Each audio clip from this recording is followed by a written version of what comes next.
الحمد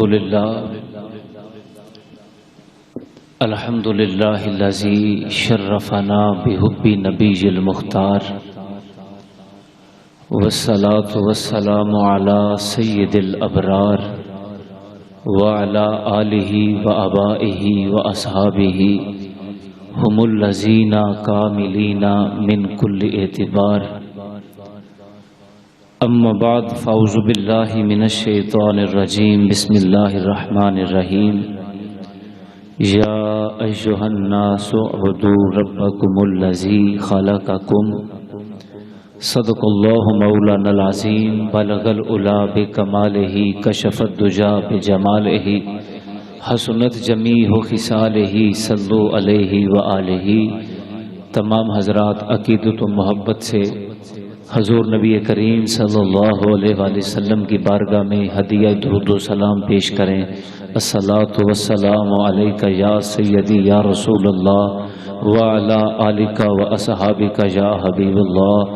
الصلاۃ والسلام علیک یا رحمت للعالمین وعلی آلک و اصحابک یا شفیع المذنبین۔ انتہائی واجب الاحترام حاضرین و سامعین، اللہ وحدہ لا شریک کا کروڑہا شکر و احسان ہے جس کے کرم فضل اور رحمت سے آج ہم دوبارہ پھر اس ماہانہ درس قرآن و حدیث کی روحانی نشست میں حاضری کی سعادت حاصل کر رہے ہیں۔ اللہ وحدہ لا شریک اپنے محبوب کریم صلی اللہ علیہ وآلہ وسلم کا صدقہ ہمیں اپنے محبوب کی غلامی والی زندگی نصیب فرمائے۔ حضرات محترم، ماہ جمادی الاخر ہے جس کی 22 تاریخ کو یارغار مصطفیٰ، زینت دربار مصطفیٰ، واقف مزاج مصطفیٰ حضرت سیدنا صدیق اکبر رضی اللہ تعالی عنہ آپ کا عرس پاک منایا جاتا ہے، آپ کی بارگاہ میں نذرانہ عقیدت پیش کیا جاتا ہے۔ اور ایک اور بھی اس ماہ مبارک کو جو فضیلت حاصل ہے کہ ماہ جمادی الاخر کا پہلا جمعہ اس عظیم ہستی کا عرس مبارک ہے، اس عظیم ہستی کا یوم منایا جاتا ہے کہ جن کا فیض پوری دنیا میں بالخصوص بر صغیر پاک و ہند میں جن کا روحانی فیض جاری ہے، اور ایک عالم جن کے فیض سے اپنے دلوں کو منور کر رہا ہے۔ میری مراد سلطان العارفین حضرت سیدنا سخی سلطان باہو رحمت اللہ علیہ، ان کا بھی عرس پاک جمادی الاخر کے پہلے جمعہ شریف کو منعقد ہوتا ہے۔ حضرات گرامی، آپ جانتے ہیں کہ یہ ماہانہ درس قرآن و حدیث خالصتاً ایک فکری نشست ہے جس میں ہم ذکر بھی کرتے ہیں اور ایک مکمل فکری اور تربیتی اسلوب کو، اور اس آیت پہ غور کریں۔ اللہ نے بے شمار مخلوقات پیدا کی ہیں کہ جن کی ہم گنتی نہیں کر سکتے، شمار نہیں کر سکتے۔ سورج اللہ کی مخلوق ہے، چاند اللہ کی مخلوق ہے، ستارے اللہ کی مخلوق ہے، زمینی مخلوق ہے، ہوائی مخلوق ہے، آبی مخلوق ہے، ہر چیز اللہ کی مخلوق ہے۔ لیکن اپنی تمام مخلوقات میں اللہ رب العزت نے سب سے زیادہ جسے فضیلت عطا فرمائی ہے وہ اللہ تعالیٰ نے حضرت انسان کو عطا فرمائی ہے۔ اس آیت کریمہ میں اللہ نے انسانوں کو مخاطب کر کے اپنی عبادت کی دعوت دی، اپنی عبادت کی طرف بلایا، اور ذرا یہ قرآن کریم کے اصول کی طرف اور اسلوب کی طرف آپ توجہ فرمائیں۔ اللہ نے فرمایا یا ایھا الناس اعبدوا ربکم الذی خلقکم، اے انسان اس رب کی عبادت کرو جس نے تمہیں پیدا کیا ہے۔ اللہ نے انسان کو اپنی عبادت کی طرف بلایا، دعوت دی اور فرمایا اس رب کی عبادت کرو جس نے تمہیں پیدا فرمایا ہے۔ اور اللہ نے انسان کو صرف پیدا نہیں کیا بلکہ پیدا کرنے کے بعد اپنی تمام مخلوقات پر جو سرداری کا تاج ہے وہ انسان کے سر پر سجایا ہے، اور دعوت دی جا رہی ہے کہ انسان میری عبادت کرو، مجھے سجدہ کرو، میری عبادت کرو، میں تمہارا الہ ہوں، میں تمہارا معبود ہوں، میری عبادت کرو۔ حضرات گرامی، سیدھی اور سادی بات جو صوفیاء نے سمجھائی ہے اور ایسی بات کی ہے کہ لوگوں کے دلوں کی دنیا بدل گئی ہے۔ انہوں نے محافل ذکر منعقد کر کے، محافل تربیت منعقد کر کے لوگوں کے دل کا تعلق اپنے رب کے ساتھ جوڑا ہے۔ صوفیاء کرام، علماء ربانیین، علماء حق اس آیت کے اوپر لکھتے ہوئے یہ بات کہتے ہیں کہ اے انسان، دنیا کا یہ قاعدہ اور قانون ہے کہ اگر کسی نے کسی دوسرے پہ کوئی احسان کیا ہے، کسی ایک شخص نے دوسرے پر کوئی مہربانی کی ہے، تو جس کے اوپر احسان ہوا ہوتا ہے، جس پر مہربانی ہوئی ہوتی ہے، وہ ہمیشہ اس احسان کرنے والے کے آگے اپنے سر کو جھکا لیتا ہے، وہ ہمیشہ اس احسان کرنے والے، اس عطا کرنے والے کے سامنے اپنے آپ کو سر تسلیم خم کر لیتا ہے۔ اس نے میرے پہ فلاں مہربانی کی تھی، اس نے میرے پہ فلاں احسان کیا تھا، اس نے وہ فلاں موقع پر میرا ساتھ دیا تھا۔ علماء، صوفیاء، اولیاء یہ فرماتے ہیں کہ اگر دنیا میں کوئی تم پہ احسان کرے، اگر دنیا میں کوئی تمہیں کچھ عطا کرے، تم پہ مہربانی کرے، تم ہمیشہ اس کے آگے سر تسلیم خم کرتے ہو، اس کے آگے ہمیشہ اپنی جبین کو جھکا لیتے ہو۔ اگر کوئی ایک مہربانی کرے اس کے سامنے اپنے سر کو نہیں اٹھاتے، اگر کوئی ایک احسان کرے اس کے سامنے کبھی اپنے سر کو نہیں اٹھاتے۔ ذرا اے انسان تنہائی میں بیٹھ کر اپنے رب کی طرف توجہ کر کے یہ سوچ تو صحیح، تیرے رب کے تیرے اوپر کتنے احسان ہیں، تیرے رب کے تیرے اوپر کتنیاں مہربانیاں ہیں۔ ہمیں رزق دیا ہے تو رب نے عطا فرمایا ہے، ہمیں پہننے کے لیے لباس ملا ہے تو میرے رب نے عطا فرمایا ہے، اگر ہمیں کھانے کے لیے ٹکڑے ملے ہیں تو رب نے عطا فرمائے ہیں، آسمان سے پانی برستا ہے تو انسان کی خدمت کرتا ہے، دن میں سورج اجالا کرتا ہے تو انسان کی خدمت کرتا ہے، رات کو چاند طلوع ہوتا ہے تو انسان کی خدمت کرتا ہے، اگر زمین سے اناج اگتا ہے تو وہ بھی انسان کے لیے اگتا ہے، اگر پھولوں سے پھل اور پھول نکلتے ہیں تو وہ بھی انسان کی خدمت کرتے ہیں۔ اگر دنیا میں کسی کے ساتھ ہمارا تعلق بن جائے، اس نے ہمارے پہ مہربانی کی ہوئی ہو، ہم کبھی اس کے آگے نہیں بولتے، ہم اس کے آگے کبھی اپنے سر کو نہیں اٹھاتے۔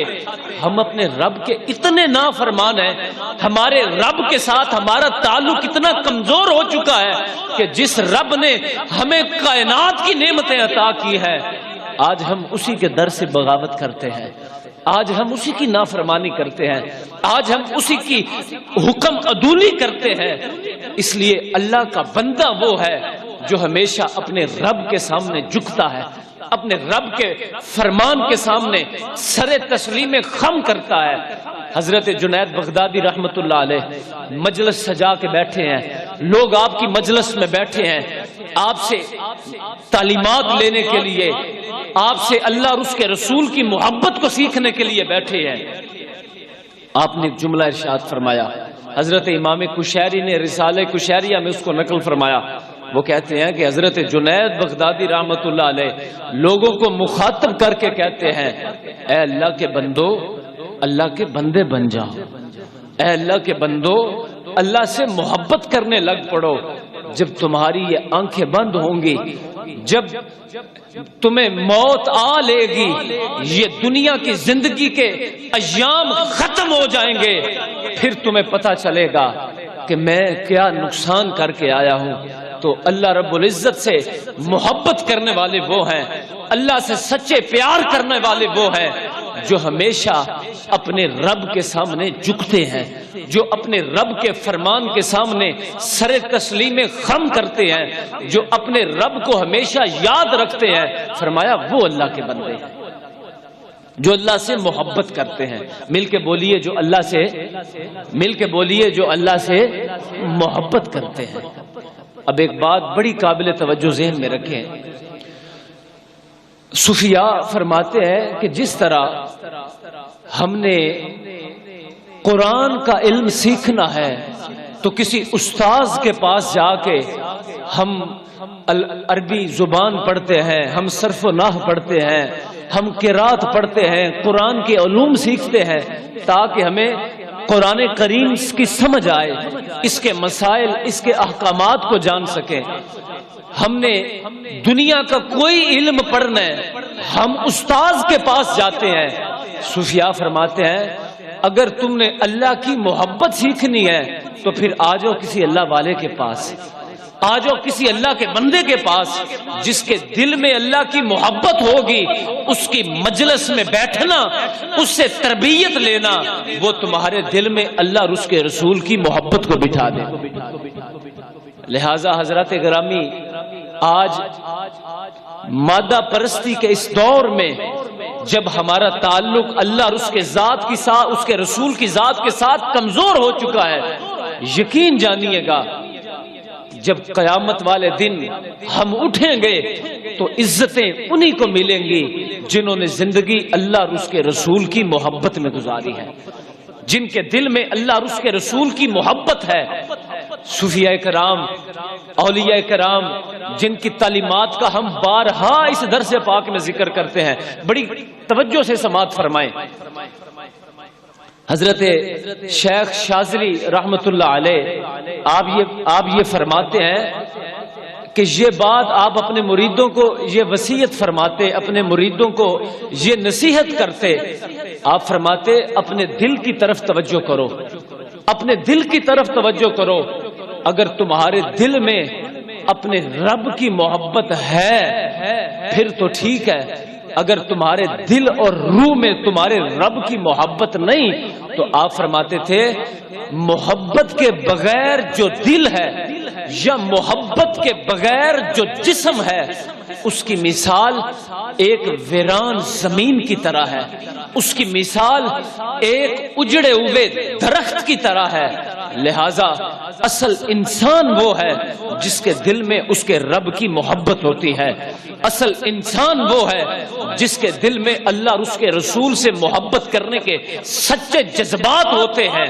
فرمایا وگرنہ اگر محبت نہیں ہے تو یاد رکھنا تمہاری مثال ایک ایسے درخت کی طرح ہے کہ جس کے اوپر پتے ختم ہو چکے ہیں۔ یہ ماہ مبارک میں آگے بھی مثال دیتا ہوں کہ آج اگر ہمارے دروازے پہ ایک کتا آ جائے، ہم اسے چند ٹکڑے ڈالیں روٹی کے، وہ دوسرے دن بھی آ جائے گا، ہم دوسرے دن پھر اسے چند ٹکڑے روٹی کے دیں، وہ تیسرے دن پھر بھی آ جائے گا۔ آپ فرماتے ہیں کتے کے اندر یہ خصلت موجود ہے کہ جسے جہاں سے 2 دن 3 دن 4 دن روٹی مل جائے وہ کبھی اس کا دروازہ نہیں چھوڑتا۔ ہمارا رب ہمیں اتنی نعمتیں عطا فرماتا ہے، ہمارا رب ہمیں کائنات کی نعمتیں اور عزتیں عطا کرتا ہے، تو جو اپنے رب کی اطاعت نہیں کرتا، جو اپنے رب سے محبت نہیں کرتا، آپ نے فرمایا وہ تو اس کتے سے بھی بدتر ہے۔ وہ جس کو روٹی کا ٹکڑا ملے تو وہ دروازہ نہیں چھوڑتا۔ آج ہم ہیں کہ اللہ نعمتیں عطا فرماتا ہے پھر بھی ہم اس سے محبت نہیں کرتے، اور معذرت کے ساتھ یہ جو ہم محبت کہتے ہیں نا کہ ہمیں بڑی محبت ہے اللہ اور اس کے رسول سے، یہ محبت نہیں ہے۔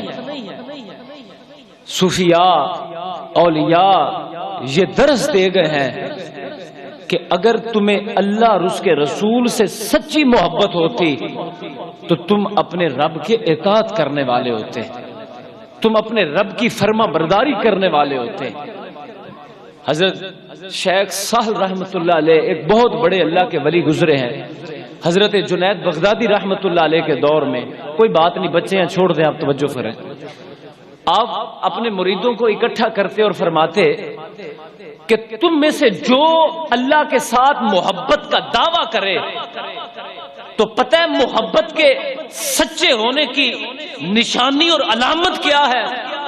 آپ فرماتے تھے جس کا وجود ہی اللہ کی اطاعت نہیں کرتا میں کیسے مان جاؤں کہ وہ دل سے اپنے رب سے محبت کرتا ہے؟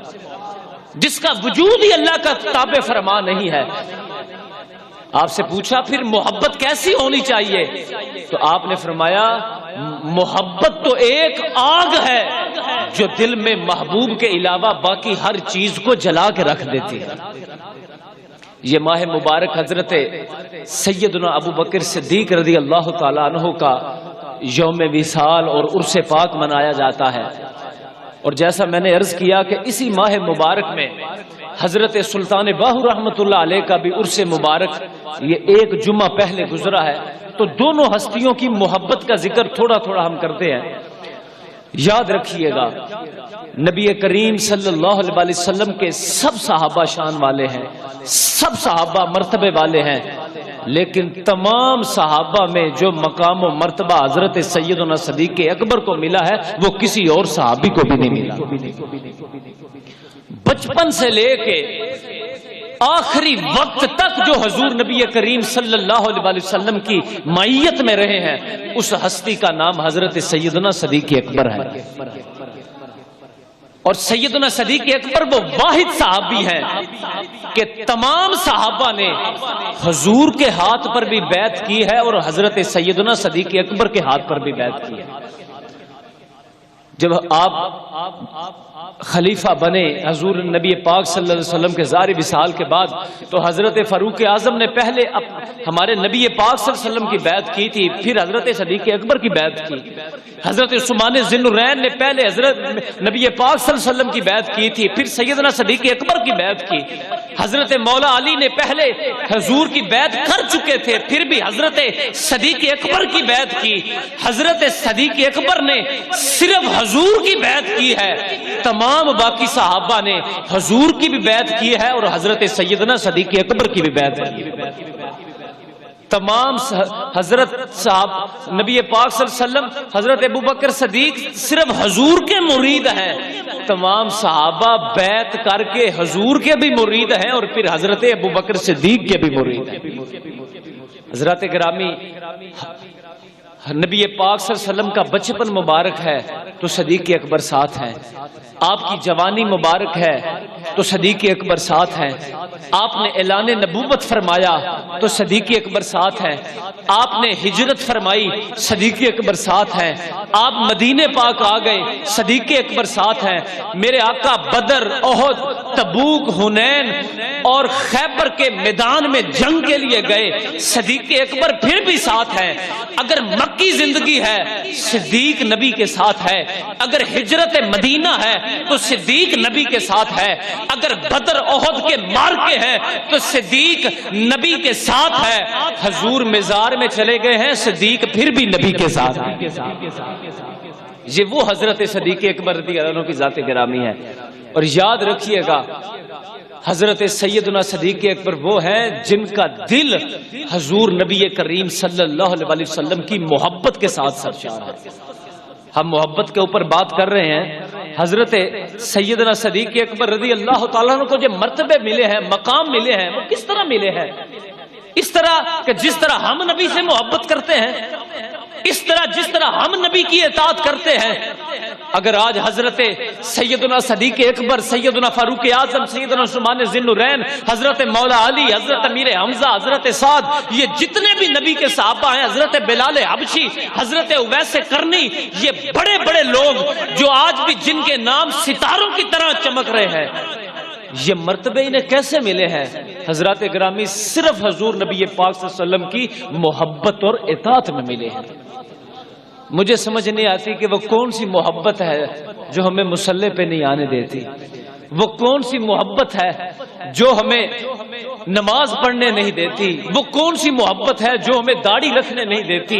وہ کون سی محبت ہے کہ ہم محبت بھی کرتے ہیں، جھوٹ بھی بولتے ہیں، محبت بھی کرتے ہیں، زبان سے گالیاں بھی دیتے ہیں، محبت بھی کرتے ہیں نبی سے، اور ہم زبان کا گناہ کرتے ہیں، نظر کا گناہ کرتے ہیں؟ اس لیے یہ بات ذہن میں رکھیے گا، یہ محبت وہ نہیں کہ جسے ہم نے محبت سمجھتے ہیں۔ یہ محفل پاک خالصتاً تربیتی محفل پاک ہے، یہ کوئی روایتی محفل نہیں ہے۔ اس لیے میں بڑی کھلی باتیں آپ سے عرض کر جاتا ہوں، ہم دن رات اللہ اور اس کے رسول کی نافرمانی کرتے ہیں۔ صوفیاء کہتے ہیں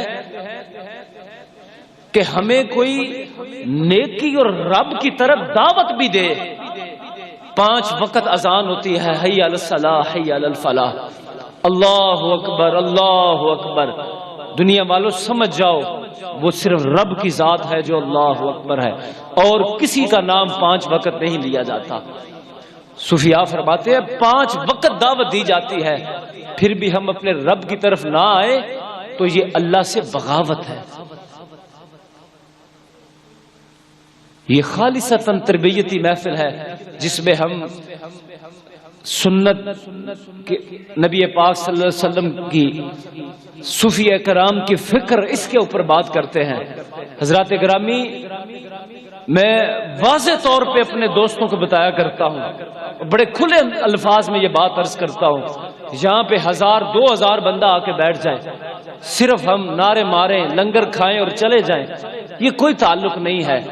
اصل محفل وہ ہے کہ یہاں جو سبق میں بھی لے کے جاؤں اور آپ بھی لے کے جائیں، ہم یہ یاد رکھیں کہ ہم نے زندگی ہم نے اس سبق کو یاد رکھتے ہوئے زندگی گزارنی ہے۔ یہ بات یاد کرتے ہیں، یہ بات کی نیت کرتے ہیں کہ جو سبق میں لے کے جاؤں آپ لے کے جائیں، ہم اس کے مطابق زندگی بسر کریں۔ ادھر میری طرف سارے توجہ فرمائیں، یہ کوئی محفل نہیں ہے، ایک تربیتی ایک ہمارا سیشن ہے۔ حضرات گرامی یقین کریے گا، حضرت جنید بغدادی رحمت اللہ علیہ غالباً آپ کا ہی فرمان ہے کہ آپ فرماتے ہیں اولیاء اللہ کا ذکر یہ اللہ کے لشکروں میں سے ایک لشکر ہے۔ ذکر الصالحین جند من جنود اللہ، کہ جو صالحین کا ذکر ہے یہ اللہ کے لشکروں میں سے ایک لشکر ہے۔ جیسے لشکر کسی جگہ پہ جاتا ہے اور جہاد کر کے دشمن کو نکال دیتا ہے، ہم جو بیٹھ کے اولیاء صالحین صوفیاء کا ذکر کرتے ہیں یہ اللہ کے لشکروں میں سے لشکر ہے۔ جب انہوں نے اللہ سے کیسے محبت کی، انہوں نے نبی پاک صلی اللہ علیہ وسلم کی کیسے محبت کی، جب ہم محفلیں سجا کے ان کا ذکر کریں گے تو اس ذکر کا صدقہ ہمارے اندر جو دشمن شیطان ہے یا نفس ہے جو ہمیں اللہ کی اطاعت نہیں کرنے دیتا، ہم اولیاء کی تعلیمات کا ذکر کرتے رہیں گے، اس کی برکت سے گناہ مٹتے جائیں گے اور دل میں نیکی کا نور آ جائے گا۔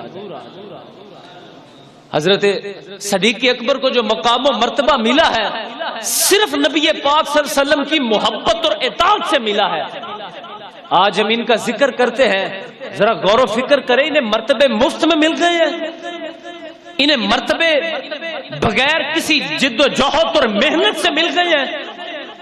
حضرت بلال حبشی پہ کفر ظلم کر رہا ہے، تشدد کر رہا ہے، پھر بھی کہہ رہے ہیں کہ نہیں، نبی کو نہیں چھوڑوں گا۔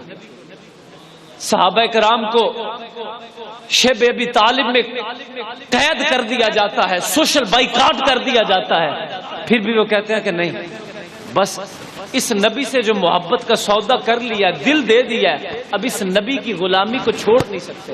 ہم آج سوچیں کہ ہم کیسے غلام ہیں، آج ہم دینی تعلیمات سے دور ہیں، آج ہماری محافل یہ ذکر برائے نام رہ گئے ہیں۔ نہ صوفیاء کرام نے، اولیاء نے یہ ذکر اور تربیت کی محافل سجا کے لوگوں کو جو سبق دیا ہے، جو اس سبق پہ عمل کرتے رہے ہیں، اللہ رب العزت نے انہیں اپنا قرب عطا کر دیا۔ حضرت صدیق اکبر کو جو بھی مرتبے ملے ہیں، یاد رکھیے گا وہ نبی پاک صلی اللہ علیہ وسلم کی محبت کے سبب ملے ہیں۔ اور میں نے عرض کیا کہ محبت وہ ہے جس میں اطاعت ہے۔ ایک بندہ آ کے اپنے مالک کو کہے کہ مجھے تم سے بڑی محبت ہے، مجھے تم سے بڑا پیار ہے، اور بات وہ ایک بھی نہ مننے، وہ کہ گئے میری چنگی محبت ہے.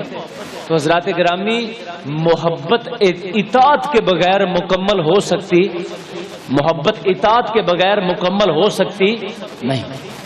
حضرت صدیق اکبر کو نبی پاک سے یہ محبت تھی نا کہ ایک دن حضور نے فرمایا اے صدیق بتاؤ تمہاری خواہش کیا ہے، کیا تمہاری حسرت کیا ہے، خواہش کیا ہے؟ آپ نے یہ تو نہیں کہا یا رسول اللہ میری خواہش یہ ہے کہ مجھے روم کی بادشاہی مل جائے، یا رسول اللہ میری خواہش یہ ہے کہ مجھے 1000 اونٹ سامان تجارت کا بھرا ہوا میرے پاس وہ آ جائے، میرے پاس اتنی زمینیں اتنے باغات آ جائیں. نہیں، آپ نے کیا عرض کیا؟ عرض کرتی ہیں یا رسول اللہ میری 3 خواہشیں ہیں. ایک خواہش یہ ہے النظر الیک، یا رسول اللہ بس چہرہ آپ کا ہو، آنکھ صدیق اکبر کی ہو اور میں مسلسل اپنے محبوب کو دیکھتا رہوں. یہ محبت ہے نا. محبت اس بات کی خواہش کرتی ہے کہ بندہ محبوب کو دیکھتا رہے، بندہ صرف اپنے محبوب کو دیکھتا رہے جس سے محبت ہے. محبت اس بات کی خواہش کرتی ہے یا رسول اللہ خواہش یہ ہے النظر الیک، نظر میری ہو یا رسول اللہ مسلسل آپ کو دیکھتا رہوں. اچھا صدیق دوسری خواہش کیا ہے؟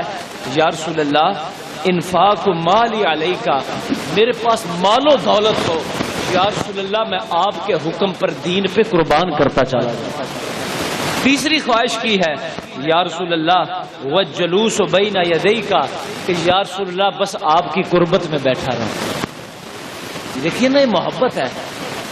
یا رسول اللہ بس آپ کے چہرے کو دیکھتا رہوں، یا رسول اللہ بس آپ کی زیارت ہوتی رہے، یہ صدیق اکبر کی خواہش ہے. یہ دیکھیے اتنی محبت حضور علیہ الصلوۃ والسلام سے. حضرت صحابہ کرام کا مقام و مرتبہ کیا ہے؟ حضرت عمر بن عبدالعزیز جنہیں ثانی فاروق اعظم کہا جاتا ہے، بڑا پیارا آپ کا واقعہ میں سنا کے آگے بات کرتا ہوں.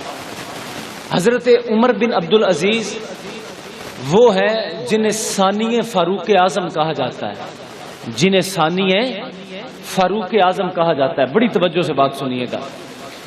یہ حضرت فاروق اعظم حضرت عمر بن عبدالعزیز کون ہے؟ جو حضرت فاروق اعظم کی اولاد میں سے ہیں. اور اب ذرا واقعہ پورا توجہ سے سماعت فرمائے کہ ایک دن حضرت سیدنا فاروق اعظم رضی اللہ تعالیٰ عنہ کا دور مبارک ہے. آپ رات کی تاریکی میں مدینہ پاک کی گلیوں کا چکر لگا رہے ہیں کہ میری رایا کو کوئی تکلیف تو نہیں. دیکھا کہ ایک گھر میں سے گفتگو کرنے کی، سرگوشی کرنے کی آواز آ رہی ہے. حضرت سیدنا فاروق اعظم نے جب دیوار کے ساتھ کان لگایا کہ میں دیکھوں کوئی کسی کو کوئی تکلیف پریشانی نہ ہو، دیکھا کہ ماں بیٹی آپس میں گفتگو کر رہی ہیں اور ماں یہ کہہ رہی ہے کہ بیٹا ہمارے جو جانوروں کا دودھ ہے جو صبح بیچنا ہے اور ہمیں درم و دینار ملنے ہیں، اس میں تھوڑا سا پانی ملا دو، دودھ بڑھ جائے گا، ہمیں پیسے زیادہ ملیں گے. اور خلیفۃ المؤمنین حضرت فاروق اعظم سن رہے ہیں یہ بات. بیٹی کہتی ہے اے میری ماں ایسا نہیں کرتے، کیونکہ حضرت عمر نے ایسا کرنے سے منع فرمایا. تو اس کی والدہ نے فرمایا کہ کون سا عمر دیکھ رہا ہے اس وقت؟ تو اس بیٹی نے کہا اے میری ماں اگر عمر نہیں دیکھ رہا، عمر کا خدا تو دیکھ رہا ہے نا. حضرت فاروق اعظم نے اس گھر پہ ایک نشانی لگائی تاکہ میں اسے صبح پہچان سکوں اور خود تشریف لے گئے. صبح آپ نے اس دروازے پہ آ کے دستک دی. وہ لوگ ڈر گئے کہ خلیفۃ المؤمنین آئے ہیں، کوئی کسی قسم کی کوئی ہم سے غلطی نہ ہو گئی ہو. حضرت فاروق اعظم نے وہ سارا واقعہ سنایا کہ میں سن رہا تھا کہ تم نے اپنی بیٹی سے کہا کہ اس میں پانی میں لا لیں، اور اس نے کہا نہیں عمر نے منع کیا ہے. پھر اس نے کہا نہیں عمر نہیں دیکھ رہا، عمر کا خدا تو دیکھ رہا ہے نا. وہ اور ڈر گئی، کب کبھی وجود پہ آ گئی. حضرات گرامی پوری توجہ رکھیے گا. حضرت عمر نے کہا کہ آج میں خلیفہ کی حیثیت سے نہیں، ایک باپ کی حیثیت سے آیا ہوں کہ اس بیٹی کا رشتہ تم میرے بیٹے کے لیے دے دو. حضرت فاروق اعظم کے صاحبزادے کی شادی اس خاتون سے ہوئی جس نے اپنی ماں کو کہا تھا کہ عمر نہیں، عمر کا خدا دیکھ رہا ہے. یہ شادی ہوئی، آگے جو اللہ رب العزت نے نسل میں بیٹا عطا فرمایا وہ ہے جسے عمر بن عبدالعزیز کہتے ہیں۔ حضرات گرامی، یہ واقعہ ہمیں کیا بتاتا ہے؟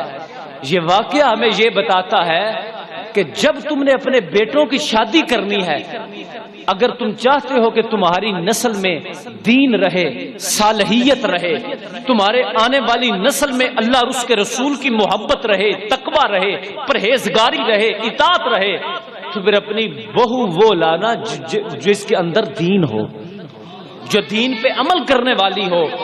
اگر ایسی عورت نہیں لے کے آؤ گے تو تمہاری نسلوں میں کبھی دین نہیں آئے گا۔ یہ حضرت عمر بن عبدالعزیز ہے کہ جنہوں نے صحابہ کرام کی بارگاہ میں نذرانہ عقیدت پیش کرتے ہوئے فرمایا، عرض کی گئی کہ آپ افضل ہیں یا حضرت امیر معاویہ افضل ہیں؟ تو آپ نے فرمایا جو طبقہ صحابہ میں شان کے اعتبار سے آخری صحابی ہیں، لاکھ عمر بن عبدالعزیز بھی آ جائیں، اس آخری صحابی کی سواری سے ناک سے نکلنے والی اس جو ہوا ہے اور سانس ہے اس کا مقابلہ بھی نہیں کر سکتے۔ تو جب ایک صحابی پوری امت کے اولیاء مل کر ایک صحابی کی سواری کا مقابلہ نہیں کر سکتے تو صدیق اکبر کا کیا مقام ہوگا؟ حضرت سیدنا سلطان باہو رحمۃ اللہ علیہ کا عرس پاک آپ کی تعلیمات کا ذکر کرتے ہیں، اور حضرت سلطان باہو وہ ہے کہ ہمارے علاقے بالخصوص بر صغیر میں بڑا فیض ہے آپ کا۔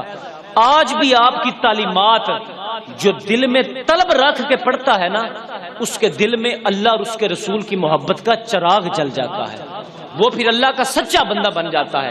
حضرت سلطان باہو ہم نے صرف آپ کے اشعار سنے ہوئے ہیں، حتیٰ کہ 140 کے قریب حضرت سلطان باہو نے کتابیں لکھی، اور آپ کی تحریر کا جو ایک ایک ورق ہے وہ یقیناً جو اللہ کے سچے طلبگار ہیں ان کی تربیت کرنے والا ہے۔ حضرت سلطان، اب دیکھیے حضرت سلطان باہو کی تربیت کرنے والے کون ہیں؟ حضرت سلطان باہو اپنے شیخ کے پاس تو کوئی 40 سال کے بعد گئے۔ سب سے پہلے وہ ذات جس نے حضرت سلطان باہو کی تربیت کی اور حضرت سلطان باہو کے دل میں اللہ اور اس کے رسول کی محبت کو یوں پیوست کر دیا، ان خاتون کا نام کون ہے؟ وہ آپ کی والدہ ماجدہ رحمت اللہ علیہا ہیں، حضرت بی بی راستی رحمت اللہ علیہا۔ تو اندازہ کر لیجئے گا کہ جب مائیں اپنے بچوں کو اللہ اور اس کے رسول کی محبت سکھاتی ہیں، پھر اولاد میں جو بیٹے ہیں وہ بھی وقت کے سلطان باہو بنتے ہیں۔ حضرات گرامی، اگر آپ پوری توجہ سے سماعت فرمائیں، آج اگر ان اپنے بچوں کا تحفظ چاہتے ہیں، آج اگر چاہتے ہیں کہ آپ کی نسلوں میں اللہ اور اس کے رسول کی محبت رہے، آپ کی اولاد میں صالحیت رہے، تو یقین جانیے گا اللہ اور اس کے رسول کی محبت کو لازم پکڑ لو، اللہ رب العزت آپ کی نسلوں کو اپنے محبوب کی غلامی عطا فرمائے گا۔ آج فتنوں کا دور ہے، آزمائشوں کا دور ہے، لیکن یاد رکھیے گا حضرت امام احمد بن حنبل فرماتے ہیں قیامت والے دن جو صحابہ کے بعد جو اس امت میں اعلیٰ طبقہ ہوگا وہ اہل ذکر کا طبقہ ہوگا۔ آج ہم دیکھیے کہ ہم حضرت سلطان باہو کی تعلیمات ہی کیا ہیں۔ حضرت سلطان باہو فرماتے ہیں جس کو بھی مرتبے ملے ہیں وہ اللہ اللہ اللہ ہر وقت اللہ کو پکارنے سے ملے۔ آج ہم محبت کے موضوع پہ بات کر رہے ہیں، یقین جانیے گا کہ اگر ہمارے دل میں اللہ کی محبت نہیں تو ہماری مثال اجڑے ہوئے درخت کی طرح ہے۔ اگر ہمارے دل میں اللہ کی محبت نہیں، ہماری مثال ایک بنجر زمین کی طرح ہے، کیونکہ جس کے دل میں اللہ کی محبت ہوتی ہے نا، وہ ہمیشہ اپنے رب کو پکارتا رہتا ہے، وہ ہمیشہ اپنے رب کو یاد کرتا رہتا ہے۔ صوفیاء کرام کا فکر اور پیغام کیا ہے کہ ہر وقت اس ذات کو پکارتے رہو، چلتے پھرتے اٹھتے بیٹھتے، تم دکان پہ ہو، کسی کام پہ تم مصروف ہو، ہر وقت تمہارا شعور اللہ کا ذکر کر رہا ہو، تمہارا خیال اللہ کا ذکر کر رہا ہو، تمہارے تخیل میں کبھی وہ ذات تمہیں بھول نہ جائے، بلکہ ہمیشہ وقت تم اللہ اللہ اللہ اس کا ذکر کرتے رہو۔ حضرت سلطان باہو کے پاس جب بھی کوئی آتا آ کے کہتا کہ میں گناہگار ہوں، مجھے منزل مل جائے، مجھے اللہ کی محبت مل جائے، میرا اللہ سے تعلق جڑ جائے، تو حضرت سلطان باہو فرماتے تھے اپنی زبان پہ ذکر کو جاری کر لو۔ ذکر کو زبان پہ جاری کرنا یہ تمہارا کام ہے، پھر ذکر کے بدلے میں عنایات آنا یہ تمہارے رب کی مہربانی ہے۔ آج ہم ذکر نہیں کرتے۔ میں نے پچھلے درس میں بھی عرض کیا تھا کہ امام الانبیاء صلی اللہ علیہ وسلم جو اللہ کے محبوب ہیں، سارے انبیاء کے امام و سلطان ہیں، آپ بھی غار حرا میں تنہائی میں جا کے اللہ کا ذکر کرتے ہیں، کئی دن اپنے گھر نہیں لوٹتے، آ کے اللہ کا ذکر کرتے ہیں۔ آج ہم اپنے گریبان میں جان کر دیکھیں کہ آج ہم اللہ کا کتنا ذکر کرتے ہیں۔ اور جو ہم تصوف کی روحانیت کی تعلیمات کے اوپر ہم یہاں بات کرتے ہیں، میں قطعاً اس قابل نہیں ہوں کہ میں کسی قسم کا دعویٰ کروں۔ میں بھی ان دوستوں کو پتا ہے کہ میں نے عرض کرتا ہوں کہ اس درس پاک میں بھی ایک سوالی بن کے بیٹھتا ہوں، اور آپ بھی درس میں رسمن نہ آیا کریں، بلکہ آپ بھی محفل ذکر میں سوالی بن کے آیا کریں۔ ایک دفعہ لا الہ الا اللہ دل سے پڑھا جائے تو کفر کا گناہ بھی مٹ جاتا ہے، یہ باقی گناہ کیا چیز ہے۔ ایک بار سچی توبہ کر کے تو آؤ رب کی بارگاہ کی طرف، اور یاد رکھیے گا یہ توبہ وہ نہیں جو ہم توبہ کرتے ہیں۔ حدیث پاک میں ہے جو توبہ کرتا ہے پھر گناہ کرتا ہے، توبہ کرتا ہے پھر گناہ کرتا ہے، پھر توبہ کرتا ہے پھر گناہ کرتا ہے۔ حدیث پاک ہے کہ حضور نبی پاک صلی اللہ علیہ وسلم نے ارشاد فرمایا وہ ایسے ہی ہے کہ جیسے اپنے رب کے ساتھ مذاق کر رہا ہے۔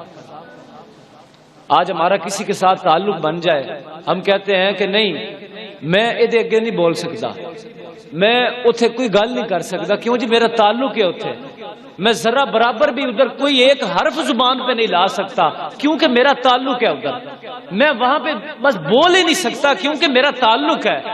تو حضرات گرامی ہمارے رب سے ہمارا اتنا تعلق بھی نہیں ہے۔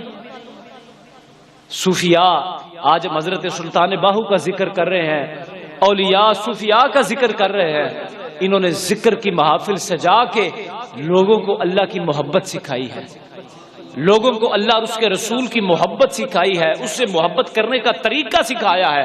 حضرات گرامی آج اس رستے پر چلتے جائیے، اس رستے پر چلتے جائیے، یاد رکھیے گا جو اللہ اور اس کے رسول کی محبت کے رستے پہ نہیں ہے اس نے اپنا سارا کچھ نقصان کر دیا، اور جس کے دل میں اللہ اور اس کے رسول کی محبت ہے قیامت والے دن میرا رب انہیں اخروی تاج عطا فرمائے گا۔ دنیا میں امیر ہم اسے سمجھتے ہیں کہ جس کے پاس مال و دولت بڑی ہے، غریب اسے سمجھتے ہیں جس کے پاس کوئی مال و دولت نہیں۔ حضرات گرامی نہ، غریب وہ ہے کہ جس کے دل میں اللہ کی محبت ہی کوئی نہیں ہے، اور ایک بندے کے پاس دنیا کا مال نہ بھی ہو، اس کے پاس اللہ اور اس کے رسول کی محبت ہے تو وہ سمجھے میرے پاس سب کچھ ہے۔ حضرت امام حسین رضی اللہ تعالیٰ عنہ آپ فرماتے ہیں کہ اے میرے رب، جس نے تجھے پا لیا اس نے پھر کیا کھویا، اور اے میرے رب جس نے تجھے کھو دیا اس نے پھر کیا پایا۔ اس لیے حضرات گرامی آج کے اس درس پاک کا جو روحانیت کا ذکر کا یہ جو سبق ہے یہ ذہن میں رکھیے گا۔ صوفیاء فرماتے ہیں جب تم نے محبت کے راستے پہ چلنا ہے نا تو دو کام کرنے ہیں۔ کتنے کام کرنے ہیں؟ مل کے بولیے کتنے کام کرنے ہیں؟ یہ ہمارا خالصتاً تربیتی ایک درس ہے، وہ میں نے بھی کرنے ہیں اور آپ نے بھی۔ صوفیاء فرماتے ہیں دو کام کرنے ہیں، وگرنہ تمہاری محبت ناقص ہے، وگرنہ تمہاری محبت کا دعویٰ جھوٹا ہے، تم منافق ہو۔ فرمایا دو کام کرنے ہیں جب تو اگر تم اللہ سے محبت کے دعوے دار ہو۔ پہلا کام ہے ترک گناہ۔ پہلا کام کیا ہے؟ ترک گناہ، کہ دل سے ارادہ کرنا کہ میں نے کوئی گناہ کرنا نہیں، ہر وقت کہ میں نے کوئی گناہ کرنا نہیں۔ اور فرمایا دوسرا کام کیا ہے کہ تم نے اپنے فرائض پورے کرنے ہیں، تم نے اپنے نماز فرض ہے، سچ بولنا فرض ہے، نظر کا پردہ فرض ہے، زبان کی حفاظت فرض ہے۔ آج صرف زبان اور نظر کی حفاظت، اس کے اوپر آخری بات کر کے پھر ہم ذکر کرتے ہیں۔ حدیث پاک میں ہے کہ حضور نے فرمایا، حضور نے صحابہ کے درمیان بیٹھ کے یہ اپنی زبان یوں پکڑ لی، ایسے زبان پکڑ لی۔ آپ نے فرمایا اس کی ضمانت تم مجھے دے دو اور جنت کی ضمانت میں تمہیں دے دیتا ہوں۔